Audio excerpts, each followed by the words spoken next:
Hello children, a very warm good morning to all my little sweet little kids. How are you all? Are you all fine? It seems good.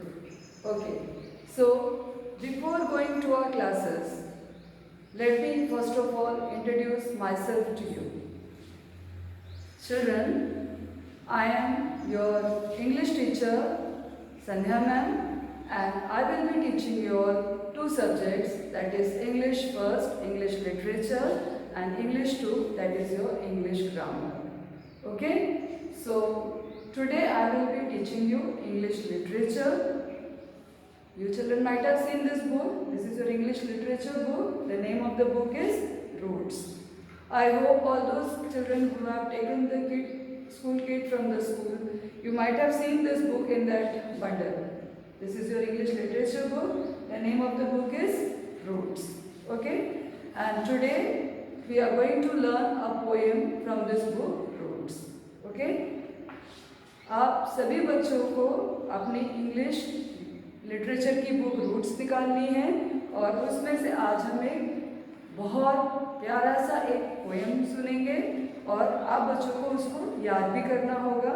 चलिए हम page number 33 खोलते हैं आपकी book का। Page number 33, ये है page number 33 आपकी book का। ये एक पोएम है, एक प्यारी सी छोटी सी पोएम है। इस पोएम का नाम है माई टूथ फेल आउट। ठीक है? इसमें इस पोएम में एक छोटी सी बच्ची है जिसका एक दांत गिर जाता है। जैसे आप लोग सभी बच्चे अभी आप सबके भी एक एक दांत, दो दांत टूट गए होंगे, गिर गए होंगे, है ना? ये एक्सपीरियंस तो आप लोग ने भी करी होगी। तो ये बच्ची के भी ये छोटी बच्ची का भी एक दांत गिर गया है। अब वो गिरे दांत से वो क्या एक्सपीरियंस करती है, ये इस पोएम में लिखा हुआ है। ठीक है? हो सकता है जैसे ये बच्ची को एक्सपीरियंस हो रहा है, आप बच्चों के साथ भी ऐसा अनुभव हुआ हो, है ना? आप लोग के भी, अब मेरे ख्याल से तो बहुत सारे बच्चों के अब तक एक एक दो दांत गिरने लग गए होंगे। तो क्या महसूस हुआ आप लोगों को? वो दांत गिरने के बाद आपको कैसा लगा? चलिए हम देखते हैं इस बच्ची को क्या क्या लगा। वो सारा कुछ इस पोएम में दिया हुआ है, हम उसको एक बार देख लेते हैं। ठीक है? तो पोएम में जाने से पहले मैं आप बच्चों के सामने इस पोएम को 2 बार बोलूँगी, आप लोगों के सामने 2 बार पढ़ूंगी। I will read out this poem 2 times in front of you. आप सभी बच्चों को ध्यान से सुनना है कि मैं क्या बोल रही हूँ, ताकि जब हमारी ये क्लास ख़त्म हो जाएगी, आप लोग घर में बैठोगे, आप बच्चे पढ़ोगे, तो आप लोग, अगर मैंने जो बोला है ये वर्ड्स आपको समझ में आए, आप सुन के आप उसको समझ जाते हो, तो आप जब घर पे ये पोएम पढ़ोगे तो आपके लिए आसानी होगी और आप बहुत तेज़ी से इसको याद कर पाएंगे। ठीक है? तो आप सुनिए, मैं आपके सामने इस पोएम को 2 बार बोलती हूँ। पहली बार तो मैं आपके सामने बोलूँगी, जब मैं दूसरी बार बोलूँगी तो आप बच्चे भी अपने घरों में बैठ के मेरे साथ साथ बोलिए। ठीक है? चलो अपन बोल पढ़ते हैं ये पोएम। मैं पढ़ रही हूँ, आप बच्चे ध्यान से सुनिए। A tooth fell out and left a space so big my tongue could touch my face, and every time I smile I show the space where something used to grow. I miss my tooth as you can guess, but then I have to brush one less. Okay? ये poem मैंने एक बार आप बच्चों के सामने मैंने पढ़ा। अब मैं वापस से इस पोएम को रिपीट कर रही हूँ। आप बच्चे भी कोशिश करिए अपने घरों में बैठ के कि मेरे साथ साथ आप बच्चे बोलें। ठीक है? चलो अपन स्टार्ट करते हैं। A tooth fell out and left a space so big my tongue could touch my face, and every time I smile I show the space where something used to grow. I miss my tooth as you can guess, but then I have to brush one less. Okay? ये poem हो गई हमारी। अब मैं आप बच्चों के सामने इस पोएम की एक एक लाइन पढ़ के उसका मैं आपको मतलब समझाती हूँ। ठीक है? ये बच्ची क्या कहना चाह रही है इस पोएम के माध्यम से। ठीक है? चलिए अपन पढ़ते हैं। अ tooth fail out and left space. देखो क्या कह रही है कि मेरा एक दांत गिर गया, ठीक है, मेरा एक दांत बाहर गिर गया और वहां पे एक दांत गिर गया तो क्या हुआ, उतनी सी जगह पे खाली स्पेस हो गया ना, गैप पड़ गया। आप बच्चों के भी अगर दांत निकला हो तो आप लोग देखिए आपके वहाँ पे एक छोटा सा गैप आ गया होगा, छोटी सी खाली सी जगह आ गई होगी वहाँ पे, है ना। तो ये बच्ची भी यही कहना चाह रही है, अ tooth fail out and left space, मेरा एक दांत गिर गया है और वहाँ पे अब एक छोटा सा खाली स्थान बन गया है, ठीक है। सो वे माई टंग कुड टच माई फेस, और देखो वो क्या कह रही है, और इतना बड़ा है वो खाली जगह कि वो अगर अपना टंग, अपनी जुबान वो उस स्पेस से, उस खाली जगह से बाहर को करती है तो क्या कह रही है, उसकी जो टंग है वो फेस तक वो टच कर पा रही है, उसके चेहरे को तक वो टच कर पा रही है, ठीक है। सो वे माई टंग कुड टच माई फेस, इतना बड़ा सा वो खाली जगह है कि उसमें से मैं जब अपनी टंग को बाहर निकालती हूँ तो मेरा टंग जो है मेरे फेस को टच करता है, ठीक है।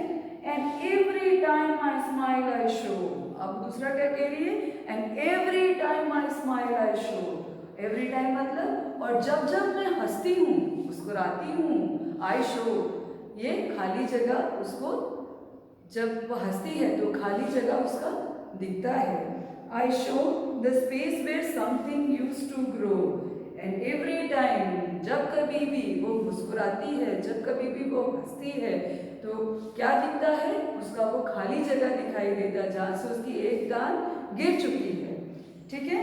और पहले उस खाली जगह पे क्या थी, उसकी एक दांत थी, अब वो दांत गिर गया है और जब भी हंसती है तो वो गैप वहाँ पे दिखता है, तो उससे ये एहसास होता है कि उसका एक दांत गिर गया है, ठीक है।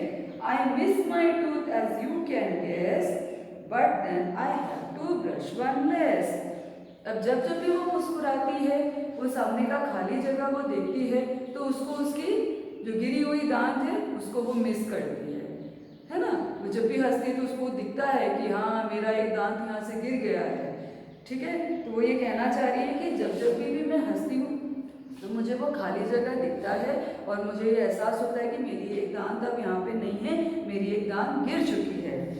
But then I have to brush one less, पर इस बात की खुशी है कि अब मेरे एक दांत अब कम हो गए हैं और मुझे एक दांत कम ही ब्रश करना पड़ रहा है। पहले पूरे दांत थे, अब उस दांत में से एक दांत गिर गया है, तो अब मुझे बस खुशी इस बात की है कि मेरे ब्रश करते टाइम मुझे एक दांत को कम ही ब्रश करना होगा, ठीक है।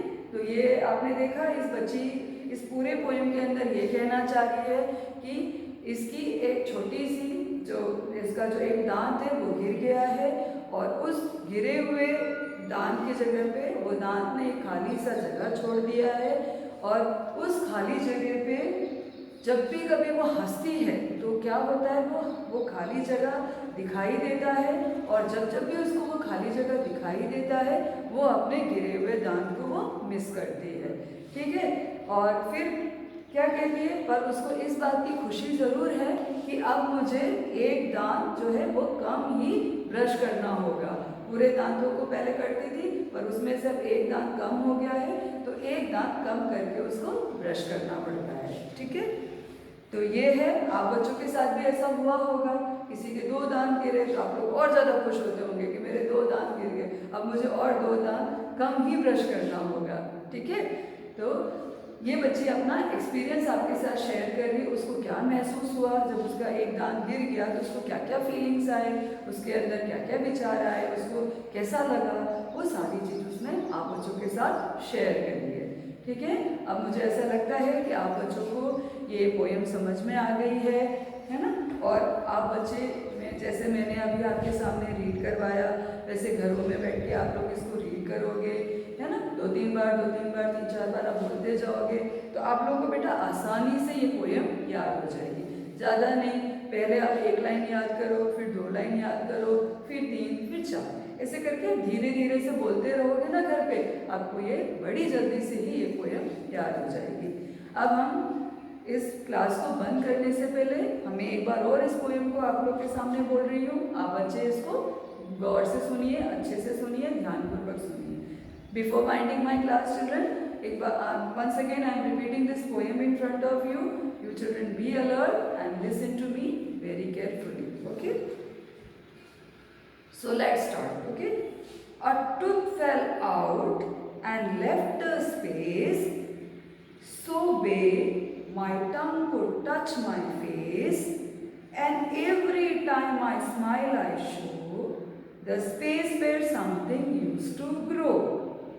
I miss my tooth as you can guess, but then I have to brush one less. Okay? So, you children, as I told you before, sit at your homes and start learning this poem. Okay? Repeat it at home. Take the help of your parents and read out this poem and try to learn it. Okay? In my next class, I will be taking the hard words of this lesson and we will be doing some word meanings also. Okay?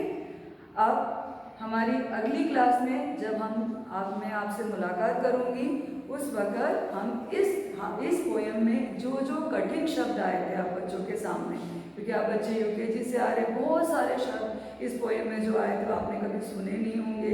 आप लोगों के लिए बहुत difficult होगा, आप लोगों को बहुत कठिन लग रहा होगा कि मैं इन वर्ड्स को कैसे याद करूँगी, है ना। तो हम एक बार बहुत सारे वर्ड्स जो भी इस पोएम के अंदर आए थे, इस कविता के अंदर जो भी कठिन शब्द आए थे, हम उसको हमारी अगली क्लास में हम उसको करेंगे, ठीक है। और कुछ शब्दार्थ भी दिए हैं इस पोएम में, वो भी हम करेंगे, ठीक है। जब तक हम अगले क्लास में मिलते हैं, तब तक के लिए बाय, और आप लोग सुरक्षित रहिए। Take care of yourself. Bye.